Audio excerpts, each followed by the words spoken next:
Doing a new project. I'm out here looking for a new car. I want to do a custom, something pre-1955, preferably a two-door. And we're trying to get it to Vegas in 2 months. There's a big show going on, so I really like to just kind of go out in the world and see what the heck's available.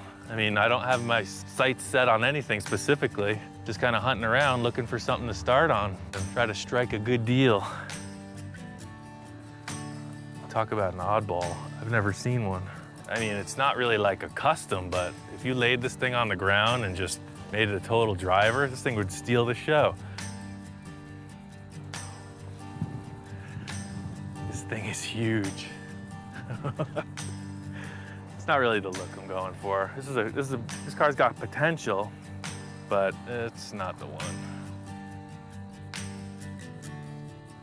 This is more what I'm talking about. Another DeSoto, 40-something, 41, who knows? It's like cool features on all these different cars, but I don't know, I'm just not feeling it. I've been looking all around for a few days now. I've hit up like 5 different spots, and when I see it, I'm gonna know it. I'm just not finding it right here. My friend Roman, he's got a line on this 54 Chevy. It's over at his buddy's house, so I think we're gonna check it out.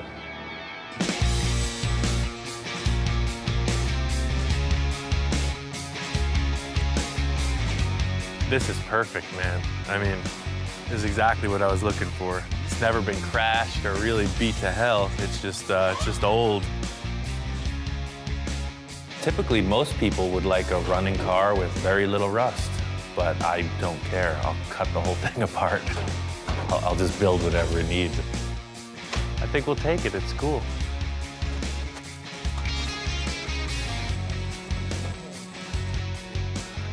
Thank you. On the 54, everything mechanically is junk, so I need to find a car that I can pull all the new stuff out. It's all the way in the back. Yeah, all the way by that dumpster. What I'm looking to do is update the drivetrain. This Skylark is a perfect example because it has late model 350 V8. It's got power steering, power brakes. I can gut everything I need out of this thing and put it into the new car. Thank you, Gus. I appreciate it.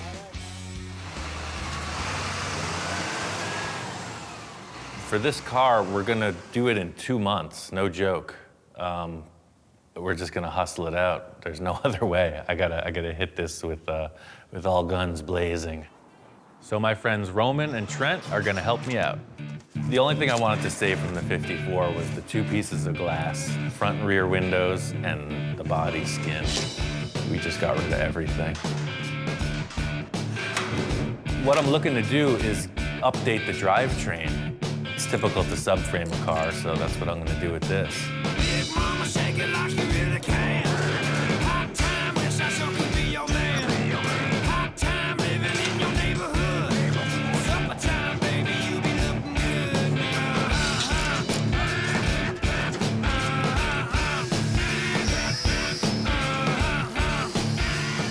The reason that I'm subframing the car is 2 points.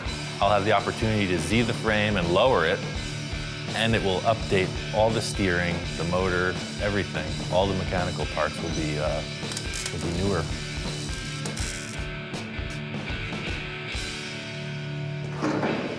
Yeah, it's cool. Now all that's left to do is everything.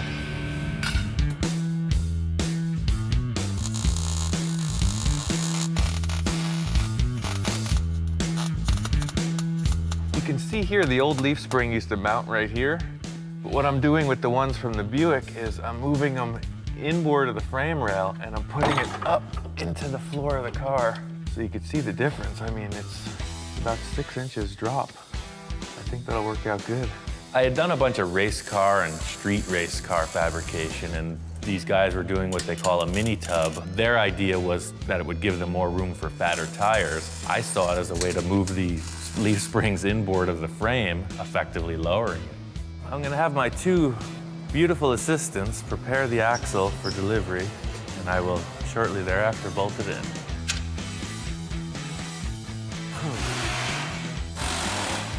I came up with this idea for the rear leaf spring perches. I'm gonna put 2 crossovers, 1.5" tube across the frame, and the springs will actually locate between them on these cross braces.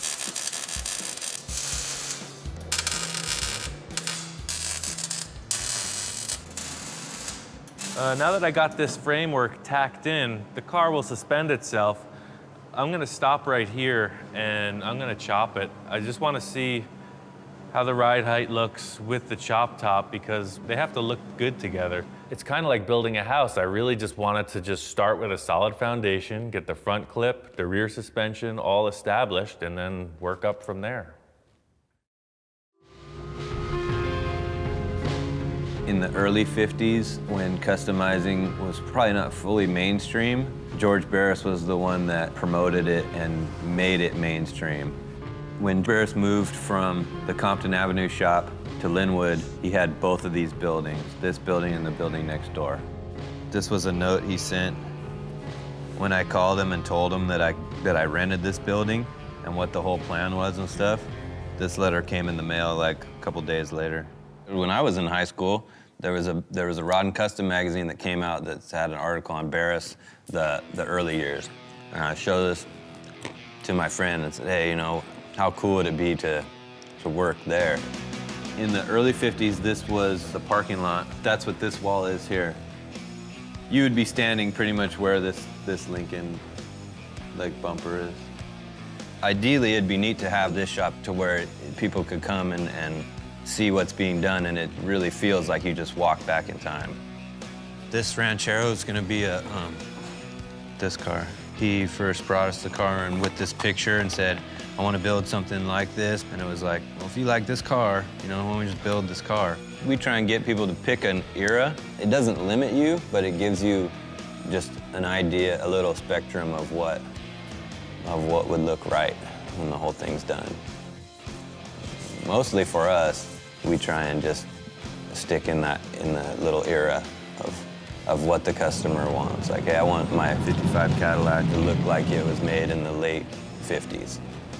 And then you got pretty much everything laid out, what you want to run.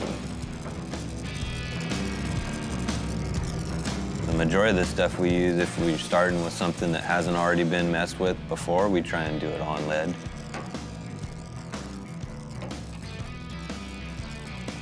We don't have a lot of modern tools and stuff. So we thought, well, there's kind of our niche right there. It would be neat to have only old stuff, you know, to use all old tools, tools that are twice as old as you are. But I like to do as much acetylene welding and stuff as I can.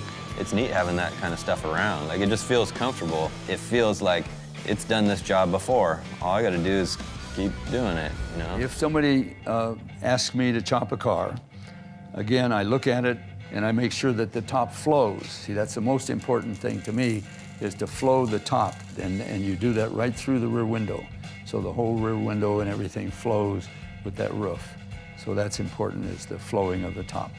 For some reason, I'm fascinated about this sloping roof line. And maybe I'm all wrong by using cars like this, because I've tried it twice so far, and both were a little exaggerated. But I think if I mellow it out and just don't be so drastic about it, I think it'll be a good look. I'm not doing anything like, oh, 3-inch chop in the back, 2-inch in the front, or whatever. It's not gonna be like that. I'm just gonna cut the roof off and see how it looks. The most challenging part of chopping a top is the glass. You have to build the top around what you're doing with the glass. I didn't like the B-pillar, so I just came up with this idea to tilt the roof back and just refit the whole back window skin. It's kind of that moment of truth. Everything's cut out. I just got to figure out exactly where I want to cut the windshield pillar to tilt this thing down. One of the concerns I have is the trim as it comes through.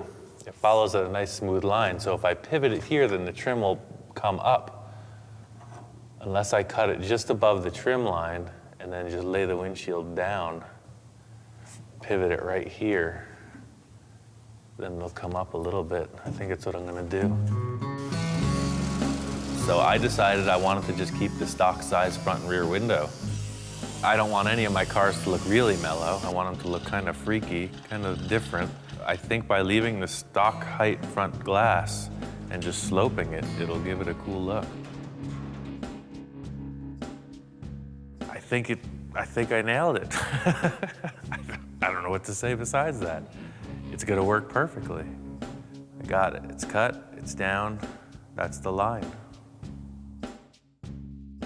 Still kind of developing maybe what this signature flavor might be, but I always want my work to be evolving. My main concern with this window is the way that the chrome strip is gonna fit. I'd love to reuse the stock chrome that comes around here, but because the windshield and the rear window are on different angles in relation to the body, the chrome just might not work out, I'm not sure.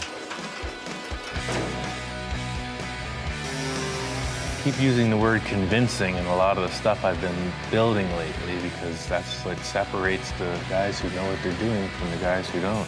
You see a little mismatch in the way the trim's gonna fit and it's not convincing.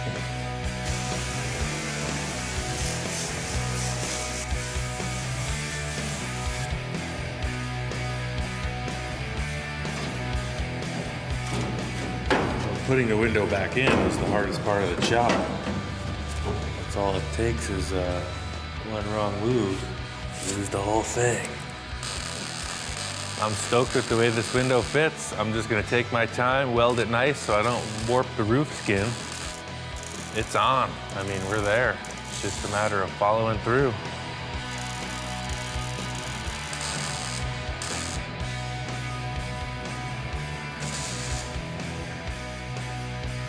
I want to make sure that these guys fit before we get any further into this. Yeah, that's cool. Just trying to verify whether or not this roof skin distorted with the pillars, but it's cool. It's right on. We got about a month to get this car done for Vegas. I think we got it. I don't want to use the stock 54 tail lamps. They're just typical. When you look at the car, it identifies it right away. So I had this idea about cutting and rounding the back of the fender so it doesn't stick out. Something about the way the roof line flows, this is bugging me how it just sticks out like a thing. I don't know. This is so rusty in the rear of it. I'm gonna change the bumper and I gotta cut this whole portion out anyway. So I'm thinking I'll just hack it off and section this piece of tube in there and just join the fender to it. I think it'll work. And I think this matches it pretty good. I think I'll just splice in right about here.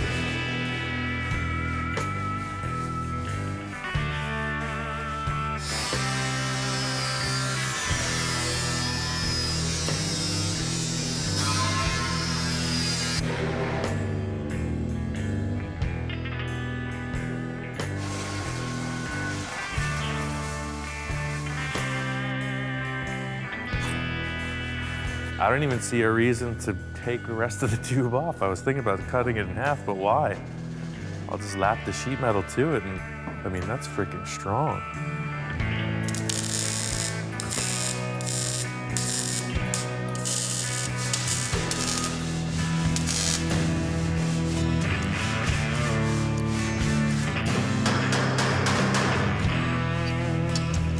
Kind of weird to put a big tube in the quarter panel of the car, but it's what I need. It looks great. We're on a strict deadline. I could spend 2 months making a quarter panel.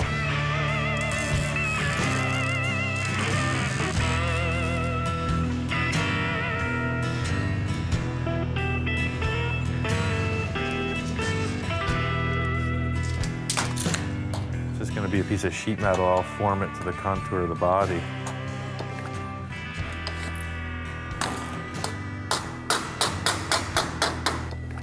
This fender's kind of a funky shape. It's a compound curve in a few different ways. I'm just gonna tack it in place and then hammer it with a dolly. I think it'll follow through fine.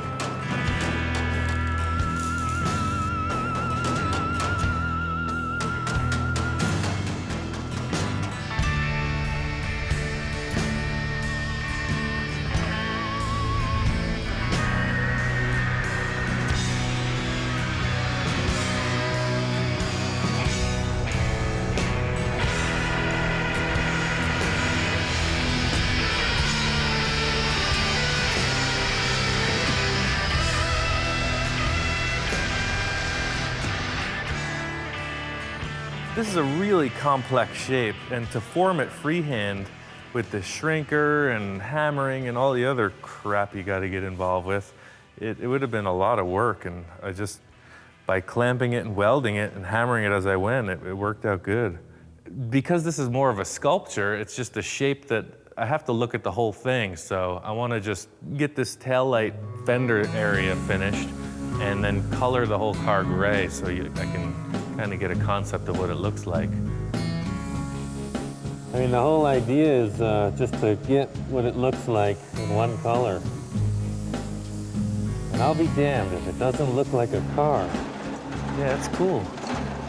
You could geek out on something till the end of time, but I think by doing those two simple things, raking the stock front glass back and lowering the taillights, it's a different car. It's really cool. I think the roof line is nailed. I think it's done. We're about a week out, and I gotta call in all the help I can. It's time to get this thing nailed. We're on our way to Burbank Airport to pick up Big Bob Gore, or as someone has put it, hardcore Bob Gore. Bob is an eccentric who stalks me on cyberspace, and he's come by the shop a bunch of times and helped me out with my cars. He's a pretty cool dude, so he wanted to come by and help out with this one too.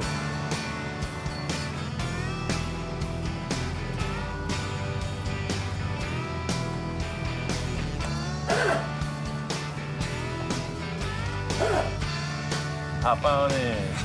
One thing's for sure is I'm going to be like the happiest guy in the world for the next couple of weeks, and there's just no way around it. That's just a guaranteed fact.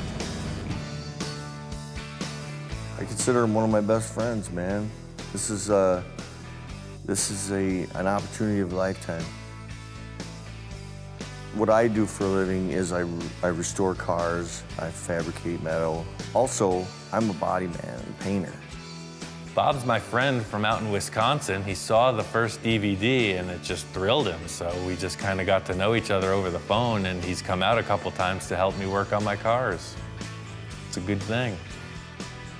My claim of being Ian's biggest fan is the fact that I drive my family crazy because pretty much just about every day, you know, at the end of the evening, I throw in the video. Sometimes you need something to inspire you. I asked Bob to come over and paint the car, because that's what he does. He's just down for the cause. It's awesome. I think you could say it's a lowrider-inspired car, no question. And what I saw with those cars was a lot of simple paint work done, but people just went crazy on the roofs. And I kind of dig it. It's like wearing a fancy hat or something.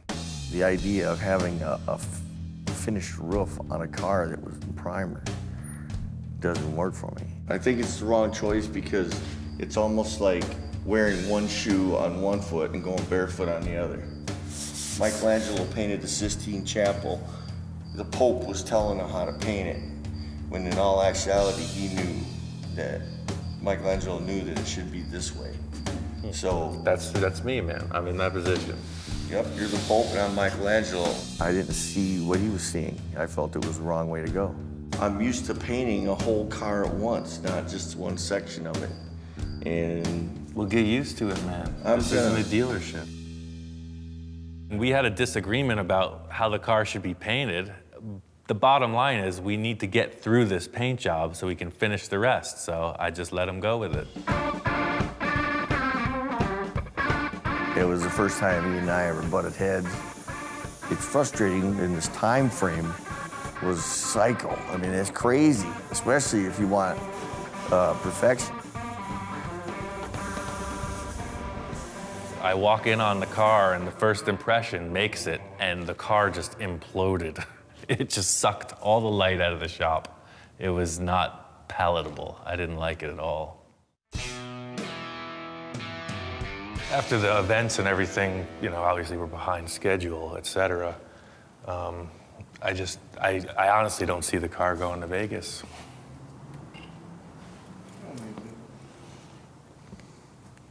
No, I mean, we're not going to take it. It's going to take a lot more time to finish everything. It just is what it is. To show an unfinished piece at the car show of this caliber, there's a lot of pressure on it, you know? We're trying to do something cool where it's a really finished, nice thing, and it can't happen in 2 or 3 more days. And what I was trying to do, I think I made statements from the start of this, has been kind of pigeonholed for these rusty, sloppy cars, because I built a couple and they're super fun.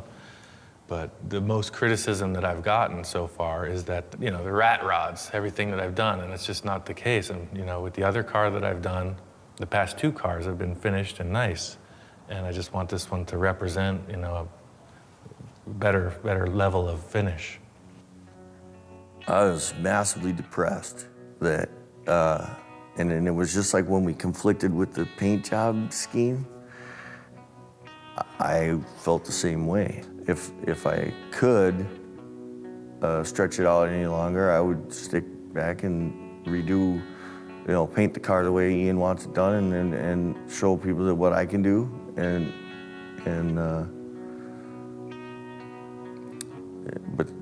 but we couldn't. I guess I'm just at a little loss for words. It's, you know, it's pretty much a bummer. I mean, it really freaking pains me to call it off. You know, everybody was hoping for it. Everybody was planning on it, you know. It's my call, and, you know, I gotta kind of bust these guys' bubble. I don't know, man, that's the stark reality of things. People like to make this out to be rock star stuff, but it's really not. Bottom line is, this is my mark, and I'm not gonna do it halfway. It's gotta be right, and I don't care how much effort it takes. It ain't done till I say it's done.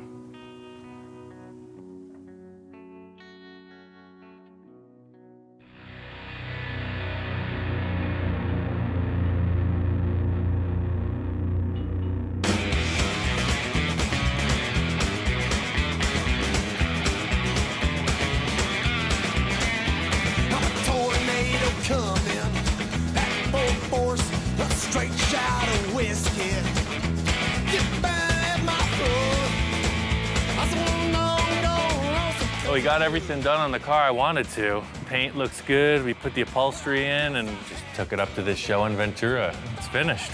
I'm your fool. You bring me sorrow, you bring me pain. Baby, baby. We made it. We motored out on the freeway and it's all good. Made it here and the show's on.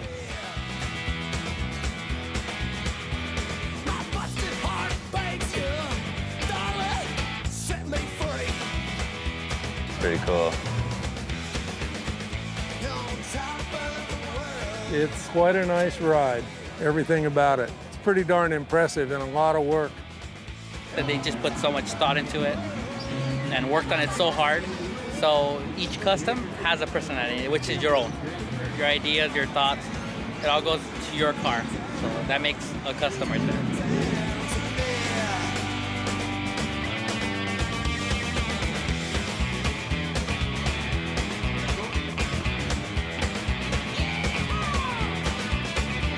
I swear I saw spaceships from